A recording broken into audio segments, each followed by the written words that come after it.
Hello বন্ধুরা, তোমরা সবাই কেমন আছো? আশা করছি সবাই ভালো আছো, সুস্থ আছো। তো এখানে দেখতে পাচ্ছ একটা বিয়ে বাড়ি। তো এটা কিন্তু বিয়ে বাড়ি বলতে আমার জায়ের বোনের বিয়ে। তো এখানে হলদি হচ্ছে, হলদির যে অনুষ্ঠান হয় সেটাই হচ্ছে এখানে। তো সন্ধেবেলা গেছিলাম একটু, দুপুরবেলা থেকেই শুরু হয়েছে। তো আমি ভেবেছি যে যেতে যেতে হয়তো পাবোই না। তো যাই হোক, আমিও গেলাম, মানে সামান্য একটু ভিডিও করেছি। তো তারপরেই সব কিছু শেষ হয়ে গেছে। মানে যারা ছবি তুলতে এসেছিলো তাদের তো অন্য জায়গায়, আরও অন্য জায়গায় কাজ ছিল, তো সেই জন্য আর কি চলে গেছে এখান থেকে। তো যাই হোক, বেশি তেমন ভিডিও করিনি। আর তোমরা তো জানোই খুব একটা ভিডিও আমি করিও না। তো তারপরে চলে এসেছি যেখানে ঘরে, ওদেরই ঘরে। তো এখানে এসে দেখছি মেয়ে খেলছে। দেখো কত খেলনা, বিয়ে বাড়িতে মনেই হচ্ছে না। যা হচ্ছিল সব তিনতলার উপরে হচ্ছিল, আর নিচে এই যে এরকম ওরা খেলছে সবাই। তো তারপরে আর বাড়িতে চলে এসেছি তাড়াতাড়ি, কিন্তু এসে না আর ইচ্ছে ছিল না। সারাদিনই কাজকর্ম করতে করতে শরীরটা এত ক্লান্ত হয়ে গেছিলো। আর মেয়ে আর আমার শাশুড়িমা দুপুরবেলায় চলে গেছে। তো তারপরে আমার প্রচুর কাজ ছিল, যার জন্য আমি যেতে পারিনি। যেতে যেতে আমার সন্ধে লেগে গেছিলো, তো সেই জন্য আর কি যেতে পারিনি। তো তারপরে এসে কোনো ভিডিও হয়নি। তো তারপর দিন সকালবেলার ভিডিও এটা দেখো। মানে আজকে হচ্ছে বৃহস্পতিবার, 23শে জানুয়ারি। তো আমার মেয়ে যাবেই, আমার মেয়ের বছরই শেষ এই স্কুলে ও ফোরে পড়ে। তো আগামীতে 5-এ চলে যাবে। তো সেই জন্যই যাওয়ার সাথে আমি একটু ভিডিও করে নিলাম। তো ঠিক আছে, আমাদের জাতীয় সঙ্গীত একটু শোনো।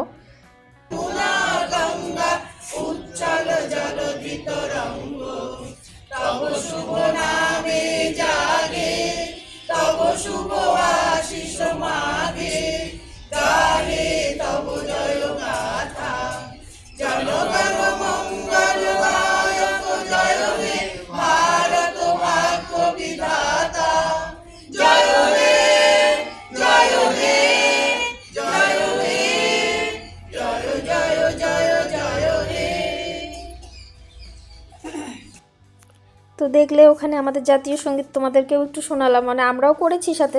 আর কি বলো তো, আমিও একটু ভিডিও করেছি। আর এভাবেই গেছিলাম, তেমন কোনো মানে স্পেশাল কিছুভাবে যাইনি, এভাবেই গেছিলাম। তো এসে আবার শুরু করে দিয়েছি। তো এসেই সর্বপ্রথম ঢুকেছি রান্নাঘরে, কেন কি আগের দিন রাতের বেলায় তেমন কিছু খাইনি। মেয়ে বললাম না, বিয়েবাড়ি বোঝোই তো, একটু গেলে পরে সব কিছু একটু গন্ডগোল হয়ে যায়। তো এসে খুব একটা পড়ারও ইচ্ছে ছিল না ওর। তারপরেও কিছুটা পড়েছে, পড়ে রেখে দিয়েছিল। তো আজকে তো না পড়লে হবেই না, কেন কি আজকে সন্ধ্যেবেলাও আবার যাওয়ার কথা আছে, যেতেই হবে আর কি। তো সেই জন্য ওখানে দেখো সকালবেলা ওকে দুধ জাল দিয়ে খেতে দিয়েছিলাম। দিয়ে তারপরে তোমাদের দাদাভাইয়ের টিফিনটা করলাম। করে এখানে দেখো রাতের বেলা না কিশমিশ ভেজাতে ভুলে গেছিলাম। ওকে তো কিশমিশ দেওয়া হয়, তো যেহেতু ভুলে গেছি সেই জন্য এখন ভিজিয়ে রাখছি। হয়তো বিকেল বিকেল হলেও হয়ে যাবে, মানে ভিজে যাবে পুরোটা। তো তারপরে দিয়ে দিব। এখানে দেখো তোমাদের দাদাভাইকে আজকে দুধ আছে, যেহেতু দুধ আর রুটি দিব। তো দুধ রুটি দিলে কি বলো তো, মানে টিফিন বক্সটা একদম ছিঁড়ে ছিঁড়ে দিই, তাহলে হয়তো ওর সুবিধা হয় আর কি একটু। আর ফ্লাক্সের মধ্যে দুধ দিব, কেন কি অন্য কিছুতে দিলে তো ঠান্ডা হয়ে যাবে, সেটা খেতে ভালো লাগবে না। তো সেই জন্য ফ্লাক্সে ঢুকিয়ে দিয়ে দিব। এই ফ্লাক্সগুলো খুব ভালো, মানে 24 ঘন্টা গরম থাকে। তো একদম গরম গরম ঢুকিয়ে রেখেছি, ও যখনই খাক না কেন 12টা 1টা 2টো পর্যন্ত গরম থাকবে। সেই জন্য এটাতে দেওয়া। এটা কিন্তু আমার মেয়ের ছোটোবেলার ফ্লাক্স। না সরি, ভুল বললাম, একদম ছোট না। মোটামুটি 4-5 বছর বয়সের কেনা, 4 বছর বয়সের কেনা। এটা তো অনেক বছরই হলো, বেশ ভালোই আছে ফ্লাক্সটা। করে রেডি করলাম সব, এখন যাব দোকানে দিতে। তো দিয়ে তারপরে এসে তো অন্য কাজ আছেই। তো এখনও কিন্তু রান্নাবান্না করছি না বলতে, মেয়ে তো স্কুলটা বন্ধ। তো স্কুল বন্ধ হলে খুব ঝামেলা হয়ে যায়, কিন্তু আমাদের সব কাজই পিছিয়ে যায়। সব কিছু মানে একদম গন্ডগোল হয়ে যায় আর কি, সিস্টেম মতো চলে না। তো তারপরে দেখো ওখানে দিয়ে চলে এসেছি। এসে হচ্ছে বিছানাটা তুলছি। তো এই অবস্থায় আমার মেয়ে পড়তে বসেছিল এখানে। কিছু করার নেই, মানে সময় হচ্ছিল না ঠিকঠাক, যেহেতু ওকে নিয়ে স্কুলে গেছিলাম। আর তোমরা তো দেখতেই পেলে স্কুলে কিন্তু তেমন কোনো ছাত্র হয়নি, প্রচণ্ড ঠান্ডা। ভাবলাম যে ঠান্ডা পড়বেই না, হাড় কাঁপানো ঠান্ডাটা কিন্তু ছিলই না, হঠাৎ করেই পড়ে গেল। তো এই সময় হওয়ার কথা ছিল না। আমরা ভেবেছিলাম যে পড়বে না হয়তো, কেন কি মাঘের দিকে না তেমন ঠান্ডাটা থাকে না, কিন্তু এবছর মারাত্মক ঠান্ডা দিয়েছে। তো এখানে দেখো বিছানা আমার মোটামুটি তোলা হয়ে গেছে। শীতকালের বিছানা তোলা তো বোঝোই, মোটামুটি 10 থেকে 15 মিনিট সময় লাগেই। আর তোমরা অনেকেই ভাববে যে কী ব্যাপার, জামা কাপড় চেঞ্জ করছে না। তো কী বলো তো, কাছাকাছি সব জায়গা, আর তেমন তো কোনো কাজ করছি না।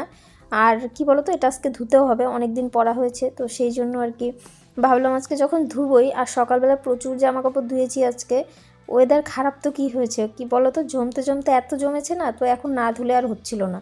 তো ঘুম থেকে উঠে তোমাদের দাদাভাইয়ের জন্য খাবার বানিয়ে রেখেই আগে ওগুলো ধুয়েছি, ধুয়ে তারপরে বাইরে মেলে দিয়ে তারপরে গেছিলাম বাজারে আর কি। তো এটা একটা বড় কাজ যেটা করেছি, যার জন্য রান্নাটা আমার আরেকটু দেরি হয়ে গেল।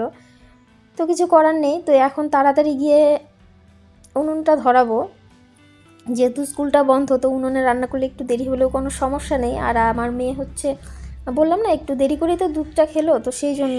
আর এদিকে কি বলো তো, ডিম সেদ্ধ আমি বসিয়েই এসছি ইসের মধ্যে, তোমার ইন্ডাকশানে। কি বলো তো, এত কিছুতে একবারে রান্না বসাই না, তো আমার গুলিয়ে যায় কখন কোনটার নাম বলবো। তো দেখো ডিম সেদ্ধ হয়েও গেছিলো, সেখানে ছুলে ঠুলে ওইদিকে ভাতও করে এসেছি উনুনে ভাত করে তারপরে মেয়ের জন্য আবার জল গরম বসিয়ে রেখে এসেছি। এদিকে ডিমটা এখন করছি, তার মাঝখানে আবার মেয়েকে খেতেও দিয়েছি। কি বলো তো, স্নান করে খেলে অনেকটা সময় লাগবে, আর ওর খেতে অনেকটা সময় লাগে তুলে তুলে খেতে। তো ওকে বললাম যে ডিম সেদ্ধ হয়েছে, ডিম সেদ্ধ আর ঘি দিয়ে খা, তো ও হচ্ছে টিভির ঘরে বসে খাচ্ছে তুলে তুলে। আর এখানে আমি ডিমটাকে রান্না করছি, প্রচণ্ড খিদেও পেয়েছে। সত্যি কথা বলতে কি বলো তো, আজকে না খাবার মতো তেমন কিছু নিয়েও ঘরে, তো সেই জন্য আর কি খেতেও পারছি না। তেমন কিছু আছে, শুধু ছাতুটা, সেটা আমি খাবো না। একটু মুড়ি টুড়ি থাকলে খাওয়া যেত, সেটাও নেই। আর রুটিটাও না এত হিসাব করে করা হয়েছে, তোমাদের দাদাভাইকে দেওয়ার পরে একটা ছিল, তো মা যেহেতু বিয়েবাড়ি চলে যাবে তো না খেয়ে যাবে, সেই জন্য মাকে দিয়েছি আর কি। তো মা চা রুটি খেয়ে চলেও গেছে। তো এখন আর কি আমি বাড়িতে একা, সাথে আমার মেয়ে, তো ঝটপট রান্না করছি। পেট কিন্তু আর মানছে না, তো পেটের মধ্যে একমতো গামছা বেঁধেই আছি। তারপরে হচ্ছে রান্না করে আগে একটু খেয়ে নিব। তো বন্ধুরা দেখো, এখানে আমি ডিমের ঝোল রান্না করছি। আজকে বৃহস্পতিবার, তো তেমন কিছু রান্না করবো না, শুধু ডিমের ঝোলটাই করবো। কালকের একটু পেঁয়াজ কলি ভাজা আছে আর শাক আছে, সেটা দিয়েই হয়ে যাবে। তো এখানে আমি কারি রান্না করছি, বাইরে আবার জল গরম বসানো আছে।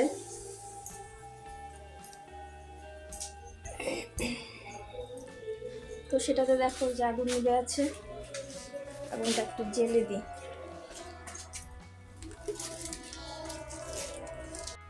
আর এইভাবে রান্নাবান্না করতে না খুব পরিশ্রম হয় আর ঝামেলাও হয়, কিন্তু কিছু করার নেই, এইভাবেই করতে হচ্ছে। বারবার গিয়ে উনুনে আগুন দেওয়া মানে আছে না, একভাবে দিয়ে চলে এলাম সেটা আলাদা, একবার ইন্ডাকশানে বসাচ্ছি, একবার গ্যাসে বসাচ্ছি, মানে তাড়াহুড়োতে সব গন্ডগোল লেগে যাচ্ছে। কিছু করার নেই, এইভাবেই করছি আর কি। দুটোর মধ্যে রান্না কমপ্লিট করতে হবে, পুজোটাও কমপ্লিট করতে হবে, মেয়ে স্নানটাও কমপ্লিট করতে হবে, সেই জন্য আর কি কোনটা ছেড়ে কোনটা করবো তাল পাচ্ছিলাম না।